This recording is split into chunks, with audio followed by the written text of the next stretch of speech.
सभी दोस्तों को स्वागत है। तो देखिए हम केवीएस पीआरटी जो प्रैक्टिस सेट चल रहा था, एक मैंने अपलोड कर दिया था और कुछ समय के अभाव के कारण मैं वो दूसरा प्रैक्टिस सेट लोड नहीं कर पाया। आज मैं दूसरा कर रहा हूँ और लगातार मैं जल्दी-जल्दी वीडियो अपलोड कर रहा हूँ, तो आप लोग इस चैनल पर आकर ज़रूर देख लीजिएगा। और काफ़ी लोगों ने उस वीडियो को देखा है, तो मुझसे ये विश्वास हुआ कि इस चैनल पर काफ़ी लोग जुड़े हुए हैं, तो मुझे और वीडियो अपलोड करना चाहिए।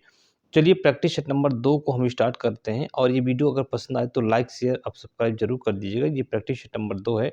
तो चलिए वीडियो को स्टार्ट करते हैं और देखते हैं यहाँ पर। और मैं जल्दी-जल्दी ये वीडियो को स्टार्ट करूँगा, तो आप लोग इसमें टेंशन नहीं लेना है और आप तुरंत इसका आंसर ज़रूर दीजिएगा कमेंट बॉक्स में। चलिए वीडियो को देखते हैं। क्वेश्चन नंबर 1 है, choose the word opposite in meaning to the given word. इनकी मीनिंग देना है और इनकी मीनिंग बताना है कि आपका ये मीनिंग कौन सा होगा। तो ये आपका यहाँ पर क्वेश्चन सही होगा और इस तरह से हम क्वेश्चन को सॉल्व करेंगे। दिया है, पहला दिया है अथिस्ट। क्या होता है? अथिस्ट दिया हुआ है। तो यहाँ पर देखना अथिस्ट मीन्स क्या होता है, ये भी देखना है। ए ऑप्शन है रेशनलिस्ट, बी ऑप्शन है थियोजोलिस्ट और डी सी ऑप्शन है बिलीवर और डी ऑप्शन है रिचुअलिस्ट। तो इसका करेक्ट आंसर आपका क्या होगा? यहाँ पर अपोजिट पूछा है, तो इसलिए इसका correct answer option number B बिल्कुल सही हो जाएगा। थियोलॉजिस्ट हो जाएगा इसका करेक्ट आंसर। चलिए अगले क्वेश्चन की बात करते हैं। क्वेश्चन नंबर सेकंड देखना है आपको। Select the appropriate synonyms of the truncate. A option है कैंसिल, बी ऑप्शन है एक्ट क्रूयली, सी ऑप्शन है कट ऑफ, डी ऑप्शन है इन स्विफ्टली। तो सेकंड का करेक्ट आंसर ऑप्शन नंबर यहाँ पर सी बिल्कुल सही हो जाएगा। कट ऑफ बिल्कुल सही हो जाएगा, क्योंकि इसका जो आंसर दिया है आप देख सकते हैं, कट ऑफ इसलिए हो जाएगा क्योंकि ये ट्वेल्टी का अर्थ होता है अलग थलग कर देना, अलग थलग कर देना इसका अर्थ होता है। और यहाँ पर और भी चीज़ें दी हुई हैं। इसका पूछा है सिनोनिम्स मतलब समानार्थी होता है, सेम उसी तरह का अर्थ निकलता है। नेक्स्ट क्वेश्चन की बात करते हैं। क्वेश्चन नंबर थर्ड देखना है आपको। बहुत इंपॉर्टेंट सीरीज है, तो आप लोग इसको जरूर शेयर करिएगा और सभी को इससे बेनिफिट होगा। चलिए आइए दोस्तों देखते हैं अगला क्वेश्चन नंबर थर्ड देखते हैं यहाँ पर। Right the one word for the following group of words which can not be read. जो कुछ नहीं पढ़ता है उसे हम क्या कहते हैं? ऑप्शन नंबर ये जो क्वेश्चन नंबर थर्ड है, ए ऑप्शन है इकोरोजिबिल, बी ऑप्शन है इलिजिबिल, सी ऑप्शन है इलिजिबिल और डी ऑप्शन है इलिटरेट। जो कुछ भी नहीं पढ़ा लिखा होता है या नहीं पढ़ता है, which can not be read is eligible बोलते हैं। क्या होता है? इलिटरेट बोलते हैं। इसका डी ऑप्शन सही हो जाएगा। लिटरेट, लिटरेट मीन्स होता है लिटरेट मीन्स होता है पढ़ा लिखा, इलिटरेट मीन्स होता है अनपढ़। तो इसलिए ऑप्शन नंबर डी बिल्कुल यहाँ पर सही हो जाएगा। क्वेश्चन नंबर 4 देखिएगा। Pick out the incorrectly spelled word, यानी ए ऑप्शन इसमें दिया हुआ है इलूसिडेट, बी ऑप्शन है एग्जीगेरेट, सी ऑप्शन है एक्साइल, डी ऑप्शन है एक्जोनरेट। तो इसमें देखिएगा पूछा है इनकरेक्ट पूछा है, कौन सा बिल्कुल सही हो जाएगा? 4 नंबर बताना है आपको। इसका जो करेक्ट आंसर ऑप्शन नंबर यहाँ पर बी बिल्कुल सही हो जाएगा, क्योंकि इसका जो करेक्ट ये दिया गया है स्पेलिंग स्पेल्ट है, तो इसकी स्पेलिंग होती E X A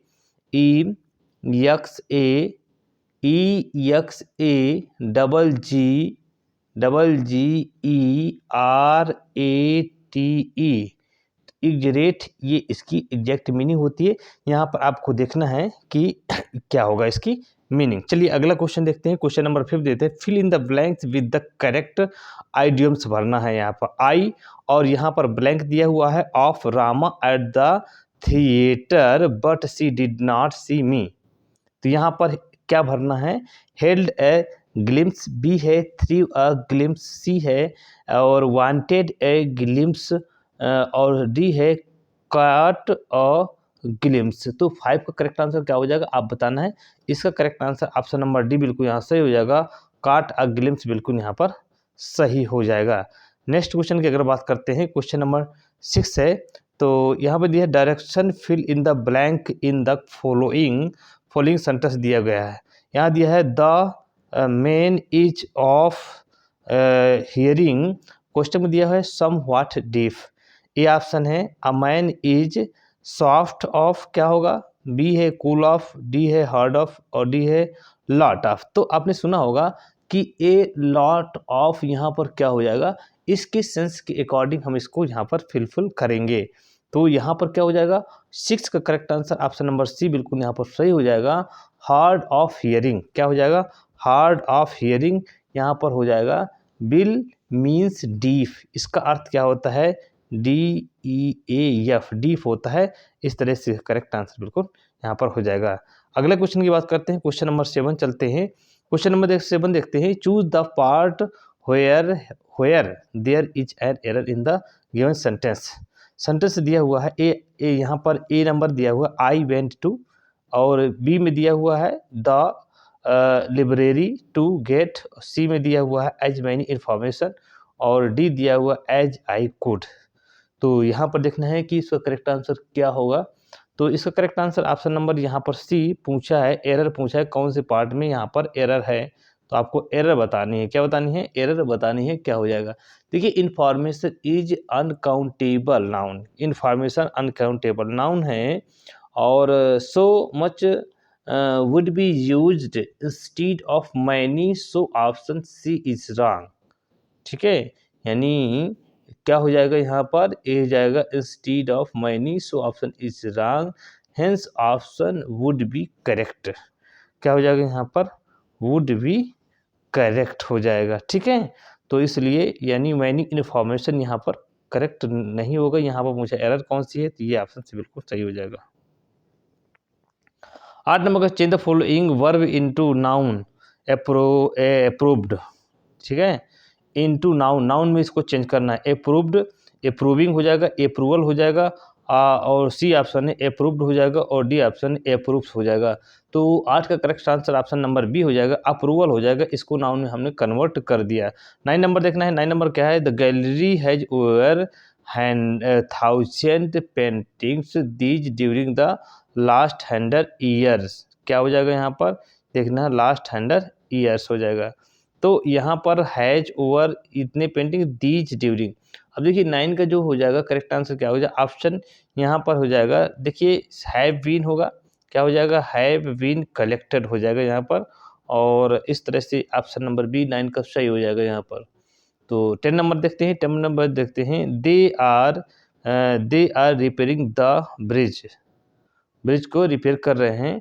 the passive voice of the above sentence will be, passive voice बनाना है। द ब्रिज यहाँ पर कहीं होगा, द ब्रिज स्टार्टिंग में सब्जेक्ट के रूप में सभी दिया हुआ है, द ब्रिज, और यहाँ पर हो जाएगा आर बीइंग, क्या हो जाएगा, आर बीइंग। देखिएगा यहाँ पर are being, the bridge are नहीं होगा, the bridge is being repaired, क्या हो जाएगा, रिपेयर्ड।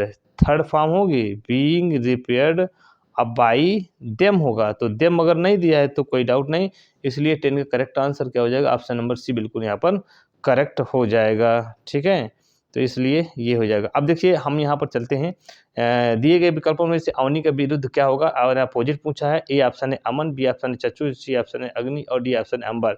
अवन मीन्स होता है पृथ्वी होता है, अंबर मीन्स होता है आकाश, इसलिए ऑप्शन नंबर डी बिल्कुल सही हो जाएगा। 11 का नंबर क्या हो जाएगा, डी बिल्कुल सही हो जाएगा। तो ये क्वेश्चन है बहुत इंपॉर्टेंट है आने वाले कम्पिटिटिव एग्जाम के लिए। जैसे भी आप कम्पिटिटिव एग्जाम दे रहे हैं तो यहाँ पर आप इसको जरूर देख करके जाइएगा, तो आपको यहाँ से 100% लाभ मिलेगा। चलिए अगला क्वेश्चन है, अतिथि का पर्यायवाची क्या होगा। यहाँ दिया है, ए ऑप्शन दिया है अमृत, बी ऑप्शन दिया है उन्नयन, सी ऑप्शन आगंतुक, और डी ऑप्शन क्या दिया है आजन।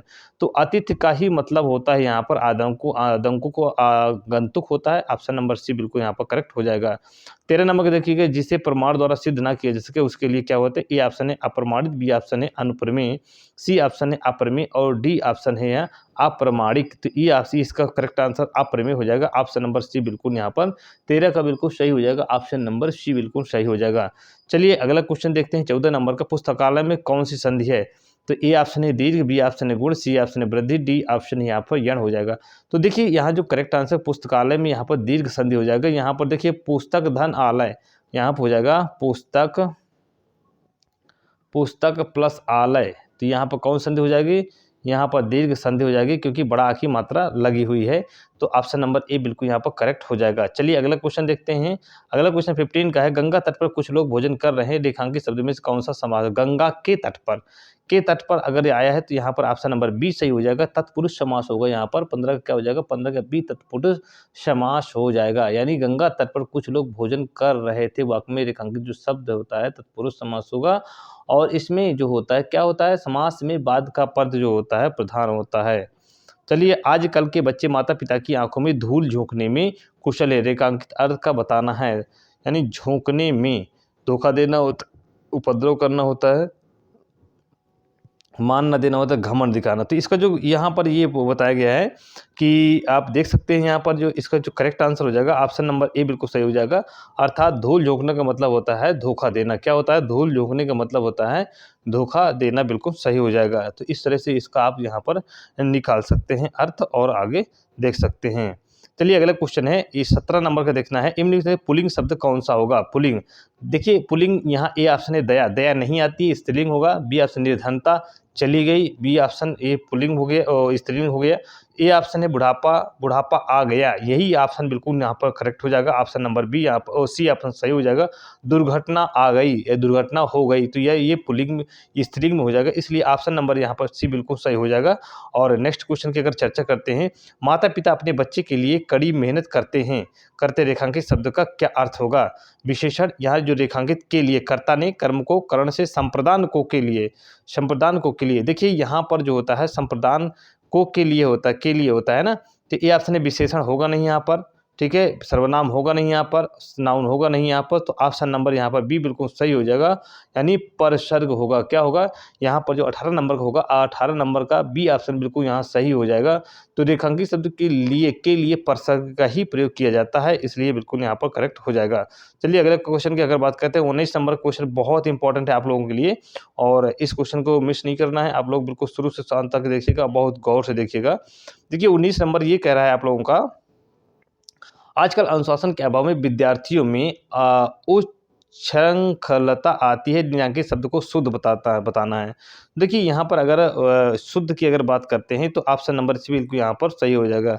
उच्छृंखलता आती है तो ऑप्शन नंबर सी बिल्कुल सही हो जाएगा। 20 देखिए, निम्नलिखित विकल्पों में से शुद्ध वाक्य को छांटिएगा। मेरे जूते तुमसे अच्छे हैं, वह शायद मेरे, वह शायद से आज आएगा, वह शायद से आ जाएगा। गांधी जी ईश्वर के पक्के भक्त थे, चाकू से बच्चों को काट कर फल दो। तो यहाँ पर देखिए शुद्ध वाक्य पूछा गया, अगर शुद्ध वाक्य पूछा गया, वर्तनी पहले शब्द की होती है, अब इसके बाद सेंटेंस की वर्तनी पूछी गई यहाँ पर, तो इसका जो करेक्ट आंसर हो जाएगा ऑप्शन नंबर सी बिल्कुल सही होगा। गांधी जी ईश्वर के पक्के भक्त थे, तो ये बिल्कुल यहाँ पर बिल्कुल सही हो जाएगा। इस तरह से हम यहाँ पर देख सकते हैं।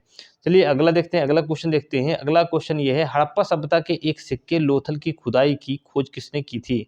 यहाँ जी की आ गया, तो हड़प्पा सभ्यता लोथल की खुदाई किसने की थी? A option Dayaram Sahni, B option खालदार बनर्जी, सी ऑप्शन है एस आर राव, और डी ऑप्शन है आर एस बिस्ट। देखिए इसका करेक्ट आंसर आपको बताना है कि सही आंसर क्या होगा, क्योंकि ऐसे ही क्वेश्चन आपके एग्जाम में पूछे जाते हैं। तो लोथल गुजरात से सिंधु सभ्यता का एक प्रमुख स्थल है, तो ऑप्शन नंबर यहाँ पर सी बिल्कुल सही हो जाएगा, क्योंकि यहाँ पर एस आर राव द्वारा जो है इसकी खुदाई की गई थी गुजरात में, ठीक है, अहमदाबाद जिले में, यानी गुजरात में की गई थी, ठीक है। तो ये ऑप्शन आपको याद रखना है। नेक्स्ट क्वेश्चन देखते हैं, बहुत इंपॉर्टेंट क्वेश्चन है। पृथ्वी की वायुमंडल की किस परत में ओजोन की मात्रा, ओजोन परत होती है, किस परत में ओजोन परत होती है, ये आपको यहाँ पर देखना है। ए ऑप्शन है क्षोभ मंडल, बी ऑप्शन है मध्य मंडल, सी ऑप्शन है आयन मंडल, और डी ऑप्शन है समताप मंडल। तो वायु की जो ओजोन परत होती है किस मंडल में होती है? 22 नंबर का देखना करेक्ट आंसर हो जाएगा ऑप्शन नंबर डी, समताप मंडल में जो है ओजोन परत पाई जाती है, बिल्कुल करेक्ट आंसर होगा यहाँ पर। चलिए दोस्तों आइए अगला क्वेश्चन देखते हैं, बहुत इंपॉर्टेंट क्वेश्चन है। अगर आप पढ़ के जाते हैं तो मेरे शरीर से आपको 100% सफलता जरूर मिलेगी, और ये उम्मीद रखिए, धैर्य रखिएगा। भारत के प्रथम गृह मंत्री कौन थे? A option Sardar Patel, B option है बाबू जगजीवन राम, सी ऑप्शन है यहाँ पर मोरारजी देसाई, और डी ऑप्शन है गोविंद बल्लभ पंत। तो 23 का नंबर करेक्ट आंसर बताना है। 23 का ऑप्शन नंबर ए बिल्कुल हो जाएगा। सरदार पटेल जो थे वो भारत के पहले होम मिनिस्टर के रूप में नियुक्त किए गए थे। तो सरदार पटेल को प्रथम गृह मंत्री बनाया गया था, जगजीवन राम को श्रम मंत्री बनाया गया था, मोरारजी देसाई भारतीय गैर कांग्रेसी प्रधानमंत्री हुए थे, ये 4th नंबर के थे। गोविंद बल्लभ पंत यूपी के पहले मुख्यमंत्री और भारत के चौथे गृह मंत्री थे। तो गृह मंत्री भी रह चुके हैं गोविंद बल्लभ पंत, और ये जो हैं पहले मुख्यमंत्री यूपी के बनाए गए थे, तो ये भी आपको बेटा याद रखना है। चलिए अगला देखते हैं, सरोजिनी नायडू को नाइटिंगेल ऑफ इंडिया का खिताब किसने दिया था? ए ऑप्शन है जवाहरलाल नेहरू, बी ऑप्शन है Rabindranath Tagore, C option Rajendra Prasad, D option है महात्मा गांधी। तो नाइटिंगेल ऑफ इंडिया का जो है खिताब किसने दिया था? 24 number correct answer, option number D बिल्कुल सही हो जाएगा। महात्मा गांधी के द्वारा इस नाइटिंगेल ऑफ इंडिया का खिताब इनको दिया गया था। 25 नंबर का देखिएगा, 25 नंबर क्वेश्चन है, भारतीय रिजर्व बैंक की राष्ट्रीयकरण किस वर्ष किया गया था? ए ऑप्शन है 1939, बी ऑप्शन है 1949, सी ऑप्शन है 1959, डी ऑप्शन है 1969। तो इसका करेक्ट आंसर बिल्कुल सही हो जाएगा। 1949 को आरबीआई का जो reserve bank of India RBI का राष्ट्रीयकरण किया गया था और इसकी स्थापना कब हुई थी? इसकी स्थापना 1935 ईस्वी में की गई थी। कब हुई थी? 1935 ईस्वी में इसकी स्थापना की गई थी, ये भी आपको याद रखना है। 26 नंबर क्वेश्चन देखना है। 26 क्या कह रहा है? टीबी के खिलाफ अभियान के लिए किस मिशन की शुरुआत करने की घोषणा की गई थी? टीबी के खिलाफ अभियान के लिए किस मिशन की शुरुआत करने की घोषणा की गई थी? ये 26 नंबर का करेक्ट आंसर बताना है आपको, क्या होगा? तो ए ऑप्शन यहाँ हो जाएगा टीबी का खात्मा, बी ऑप्शन है टीबी भगाओ देश बचाओ, और सी ऑप्शन है टीबी हारेगा देश जीतेगा। इनमें से कोई नहीं। तो ये जो शुरुआत की गई थी, ऑप्शन यहाँ पर बिल्कुल सही हो जाएगा, ऑप्शन नंबर सी बिल्कुल यहाँ पर करेक्ट हो जाएगा, टीबी हारेगा देश जीतेगा।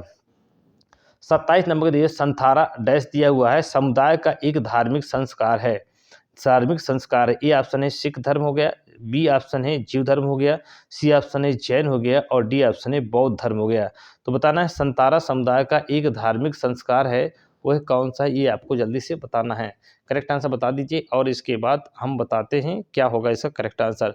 तो देखिए 27 नंबर का अगर हम बात करते हैं कि दुनिया में अगर बात करें 27 नंबर का संथारा धर्म की अगर बात करें तो ऑप्शन नंबर यहाँ बिल्कुल सी हो जाएगा, यानी जैन धर्म से ये संबंधित बिल्कुल ऑप्शन हो जाएगा। 28 नंबर का करंट अफेयर्स है कि निम्नलिखित में प्रधानमंत्री नरेंद्र मोदी ने किस धाम को राष्ट्रीय स्मारक घोषित किया है? ए ऑप्शन है सिद्धि, बी ऑप्शन है मानगढ़ धाम, और सी ऑप्शन है बागेश्वर धाम, सी ऑप्शन है सिरौदपुरी। तो 28 नंबर का करेक्ट आंसर हो जाएगा ऑप्शन नंबर बी बिल्कुल सही हो जाएगा। यहाँ पर जो मानदगढ़ धाम जो है इसको इन्होंने कौन सा घोषित किया है? मोदी जी ने किस धाम को इस राष्ट्रीय स्मारक के रूप में घोषित कर दिया है? मानदगढ़। अब यहाँ पर अगर बात करते हैं तो मानदगढ़ जो है ये स्मारक घोषित किया है 1913 ईस्वी ब्रिटिश सेना द्वारा मारे गए लगभग 1500 आदिवासियों की याद में एक स्मारक है जो गुजरात राजस्थान सीमा पर बांसवाड़ा जिले में स्थित है। गुजरात और राजस्थान सीमा पर ये स्थित है, ये भी आपको याद रखना है। 29 नंबर का देखिएगा, हाल ही में महिला अधिकार कार्यकर्ता और सेवा की संस्थापक इला भट्ट का निधन हो गया, उन्हें किस नागरिक पुरस्कार से सम्मानित किया गया था? 29 नंबर का ऑप्शन बताना है। इसमें पद्मश्री, बी ऑप्शन है पद्म भूषण, सी ऑप्शन है पद्म विभूषण, और डी ऑप्शन है ए और बी। तो करेक्ट हो जाएगा पद्मश्री और पद्म भूषण। तो ऑप्शन नंबर बी यहाँ डी बिल्कुल सही हो जाएगा। ठीक है, तो इस तरह से आप यहाँ पर क्वेश्चन को सॉल्व करेंगे। चलिए अगला क्वेश्चन देखते हैं भाई, बहुत इंपॉर्टेंट। हाल ही में पेरिस 2024 ओलंपिक और पैरालंपिक शुभारंभ के रूप में अनावरण किया गया। ए ऑप्शन है पांडा, बी ऑप्शन है लाल जगुआर, सी ऑप्शन है ओलंपिक फ्रिज, डी ऑप्शन है कैट। तो 30 का करेक्ट आंसर आप लोग अगर बता देंगे तो बहुत सही हो जाएगा। 30 का बताना है, तो 30 का करेक्ट आंसर हो जाएगा ऑप्शन नंबर सी हो जाएगा, यहाँ पर ओलंपिक फ्रिज हो जाएगा, यहाँ पर करेक्ट आंसर हो जाएगा। देखिए अब इसके बाद हम देखते हैं 10 क्वेश्चन होंगे हमारे रीजनिंग के होंगे और उनको भी सॉल्व करते हैं। देखिए 31 नंबर का, यदि पारदर्शी कागज की शीट को बिंदु रेखा से मोड़ा जाए तो शीट निम्नलिखित विकल्पों में से किस प्रकार दिखाई देगी? तो अगर इसको पारदर्शी जो है कागज दिया है, कागज की शीट को बिंदु से मोड़ा जाता है, बिंदु से अगर मोड़ा जाता है तो ये किस तरह हमें दिखाई देगी, ये क्वेश्चन है। देखिए यहाँ पर थोड़ा-सा आपको समझ में चाहे कम आएगा, लेकिन मैं इसका आपको सॉल्यूशन बताना का प्रयास करूँगा। 31 नंबर का होगा यहाँ पर, तो ऑप्शन नंबर बी बिल्कुल सही हो जाएगा। अगर हम इसको मोड़ते हैं तो हमारा इस तरह से ये बिल्कुल जो है दिखाई देना प्रारंभ हो जाता है। ऑप्शन नंबर बी बिल्कुल यहाँ पर सही हो जाएगा। आप उस क्वेश्चन का स्क्रीनशॉट ले लीजिएगा और एक बार आप ज़रूर मिलाइएगा, ठीक है? तो ये बिल्कुल सही हो जाएगा। यहाँ दिया गया है कि इसको आपको बताना है कैसा होगा। ए प्लस बी का अर्थ है पुत्री, बी प्लस ए माइनस बी का अर्थ है भाई, और ए मल्टीप्लाई बी का अर्थ होता है ए बी की पुत्री है, और ए डिवाइड बी का अर्थ होता है ए बी का पुत्र है। तो ये जो दिया गया है समीकरण दिया गया है U plus C multiply Q minus P और divide R divide S minus T हो, तो एस जो है यू से किस प्रकार संबंधित है? तो इसको आपको देखिए सॉल्व करना होगा। ऑप्शन 32 का क्या हो जाएगा? 32 का डी ऑप्शन बिल्कुल सही हो जाएगा। दादा हो जाएगा। क्या हो जाएगा? 32 का जो होगा यहाँ पर दादा हो जाएगा, तो आप दादा आपको लगाना होगा। ऑप्शन नंबर डी बिल्कुल करेक्ट हो जाएगा। ठीक है, तो ऑप्शन नंबर डी यहाँ पर आपको करेक्ट है, डी ऑप्शन बिल्कुल सही हो जाएगा। अब अगर हम बात करें ए, यहाँ पर अगर बात करें प्लस का अर्थ है पुत्री, ऐसे लगाएंगे, ये प्लस का अर्थ पुत्री होगा, माइनस का अर्थ होगा भाई होगा, मल्टीप्लाई का अर्थ होगा माता होगा, और डिवाइड का अर्थ होगा पुत्र होगा। तो इस तरह से अगर हम इसको करेंगे तो हमारा क्वेश्चन सॉल्व हो सकता है। तो देखिए थोड़ा इसको बनाने में टाइम लगेगा, और मैं अगली वीडियो की तरफ चलता हूँ। आप इसे प्रयास करिएगा, जब ना आए तो कमेंट करके जरूर बताइए कि मैं इसका आंसर जरूर दूंगा आपको। देखिए अगला क्वेश्चन दिया गया है, ये दिया गया है, श्रृंखला बताना है, निम्नलिखित में से इस स्थान पर कौन सा आएगा। देखिए 126 दिया हुआ है, यहाँ पर देखना है कि इसके स्थान पर क्या आएगा। थोड़ा सा मैं जूम कर देता हूँ यहाँ पर, ऐसे करके।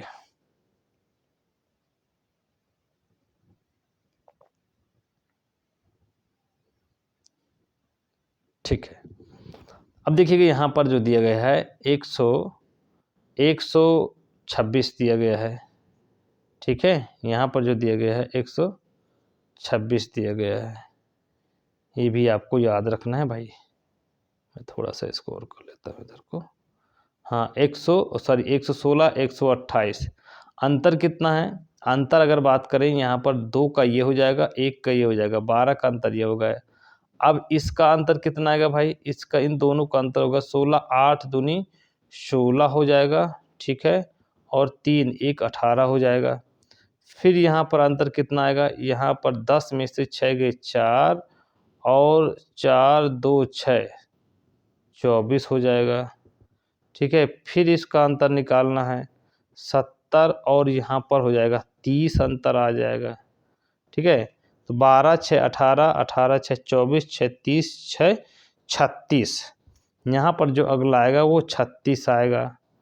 ठीक है, यहाँ पर जो अगला आएगा वो 36 आएगा। तो अगर हम जोड़ना चाहें तो इसको हम जोड़ सकते हैं 170 ये, और इसको अब 32 में हम जोड़ेंगे। यहाँ पर क्या जोड़ेंगे? 32 में अगर हम जोड़ना चाहें तो जोड़ सकते हैं। ठीक है, यहाँ पर 30 है, 36 में जोड़ेंगे तो 6, और ये हो जाएगा यानी 236 हो जाएगा। यहाँ पर बिल्कुल करेक्ट आंसर। अगर कहीं होगा 236, ऑप्शन नंबर ए बिल्कुल यहाँ पर सही हो जाएगा। दोस्तों ये थोड़ा सा टाइम टेकिंग है और रीजनिंग है, इसमें से आपको सॉल्व करना होगा तब लगाना होगा। ऑप्शन नंबर ए बिल्कुल यहाँ पर सही हो जाएगा। तो चलिए मैं अगले क्वेश्चन की ओर ले चलता हूँ आप लोगों को। 34 नंबर में देखते हैं, इसमें लुप्त पदों को भरना है। कैसे भरना है ये आपको यहाँ पर मैथ लगानी है, थोड़ा सा रीजनिंग का तर्क है। देखिए कैसे लगाना है, आप लोग यहाँ पर देख सकते हैं, और बहुत इंपॉर्टेंट क्वेश्चन है ये क्वेश्चन बहुत इंपॉर्टेंट है। आप अगर थोड़ा सा प्रयास करेंगे 34 नंबर का तो बिल्कुल ये सवाल लग जाएगा। चलिए प्रयास करिएगा, क्या आएगा।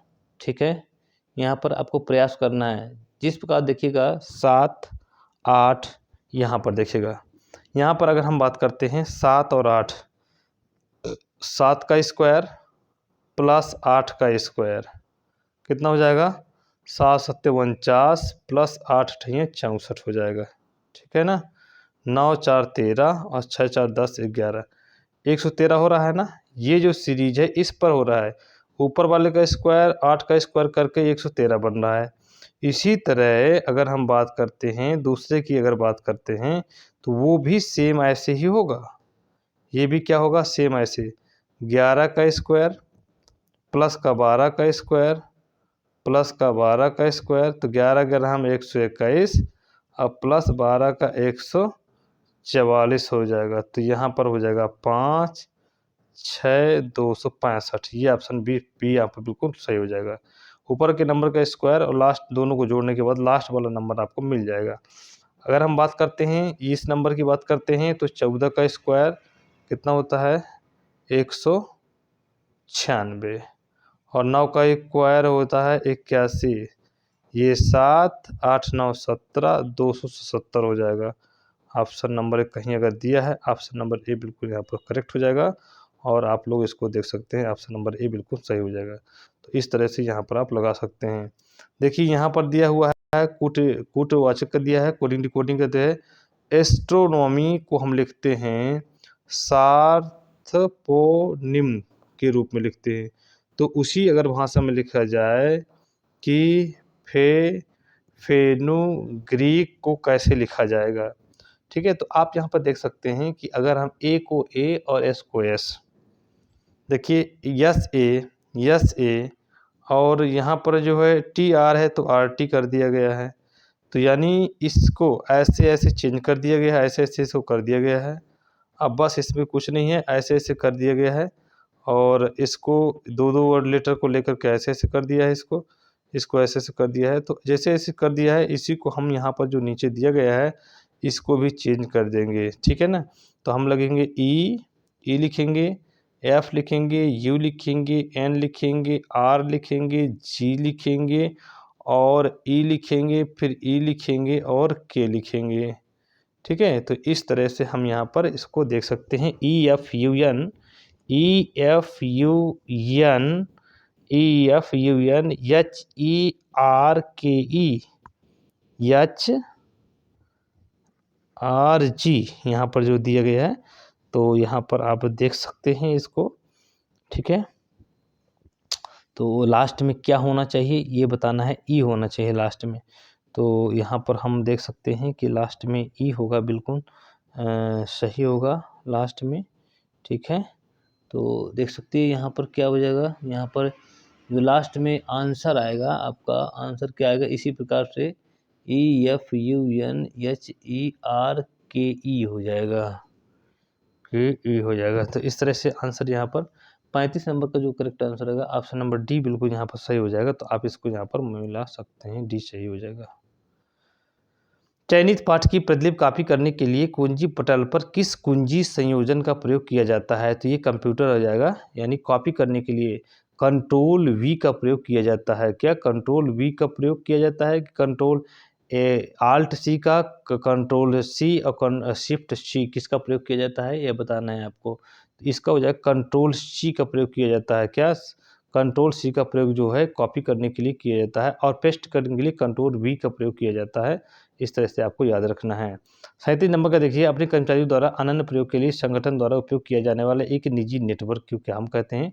ए ऑप्शन है इंटरनेट, बी ऑप्शन है इंट्रानेट, सी ऑप्शन है लैन, डी ऑप्शन है इंटरनेट इंटरफेस कार्ड। तो 37 number correct answer option number B बिल्कुल सही हो जाएगा। ऑप्शन नंबर बी इंट्रानेट का प्रयोग किया जाता है। निम्नलिखित कौन सी एक बाइनरी संख्या है ये बताना है। देखिए बाइनरी संख्या अगर हम ढूंढ रहे हैं तो 38 नंबर का करेक्ट आंसर क्या हो जाएगा? इसका बाइनरी संख्या जो होते हैं द्विधारी संख्या पद्धति में दो अंकों 0 1 को बाइनरी संख्या या संक्षेप में बिट भी कहते हैं। तो यहाँ पे 0 और 1 जहाँ पर होगा तो ऑप्शन नंबर ए बिल्कुल सही हो जाएगा। 0 और 1 का यहाँ पर कमाल होता है तो ऑप्शन नंबर ए बिल्कुल सही हो जाएगा। इस तरह से ये वीडियो आपकी समाप्त हो रही है और ये वीडियो आप लोगों के लिए बहुत मेहनत से बनाई गई है। अगर ये वीडियो पसंद आए तो इसको लाइक शेयर सब्सक्राइब जरूर करिएगा और अपने दोस्तों में ज़रूर करिएगा। ऐसी वीडियो मैं कल लेकर के आऊँगा और तब तक के लिए अगले वीडियो मिलते हैं। धन्यवाद।